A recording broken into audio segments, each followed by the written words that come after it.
படித்தேன் பயனில்லை, வேலை செய்தேன் பயனில்லை, உழைத்தேன் பயனில்லை, என் வாழ்க்கையில் எல்லாம் முடிந்தது பிரதர்.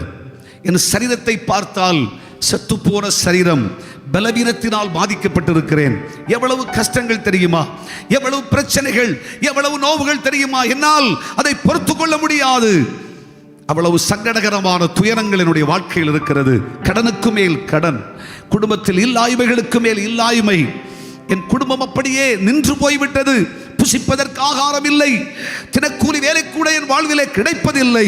ஒவ்வொரு நாளும் சிரமங்களை அனுபவித்துக் கொண்டு, கஷ்டங்களை அனுபவித்துக் கொண்டு, ஏன் இந்த உலகத்தில் வாழ வேண்டும் என்று இந்த பூமியில் ஒவ்வொரு நாளும் செத்து போய்த்தான் வாழ்க்கை செய்து கொண்டிருக்கிறேன்.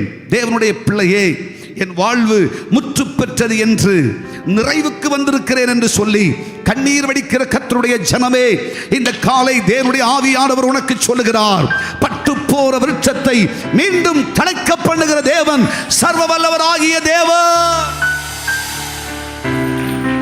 இயேசு உயிரோடு இருக்கிறபடியினாலே இன்றைக்கும் இந்த காலை நேரத்தில் கர்த்தராகிய தேவன் உங்களை பார்த்து சொல்லுகிறார், நான் உன்னை உயிரடைய பண்ணுகிற தேவன். சத்து போற கிறிஸ்து இயேசுவின் சரீரத்திற்குள்ளே உயிர்த்தெழுதலின் வல்லமை புறப்பட்டு சென்று உயிர்த்தெழுதலை தரக்கூடுமானால், அதே உயிர்ப்பிக்கிற இயேசுவின் வல்லமை பட்டு போற விருட்சங்களாக இருக்கிற நம்முடைய வாழ்விலே, நம்முடைய குடும்பங்களிலே, நம்முடைய தலைமுறையின் வாழ்க்கையிலே இன்றைக்கே இறங்கி வருகிறது.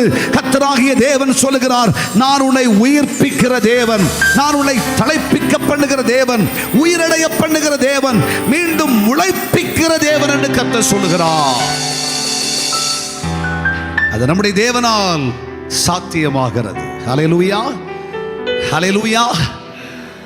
அணுகணுவா செத்து போயிருக்கேன் பிரதர், ஆவியிலும் ஆத்துமாவிலும் சரீரத்திலும் செத்து போயிருக்கிறேன். உண்மைதான்.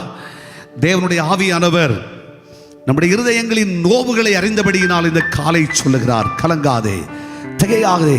நான் உயிர்ப்பிக்கிற தேவன் இல்லையா, தலைப்பிக்கிற தேவன் இல்லையா? நீ ஏன் கலங்க வேண்டும்? நீ ஏன் சோர்ந்து போக வேண்டும்? மனம் சோராதே.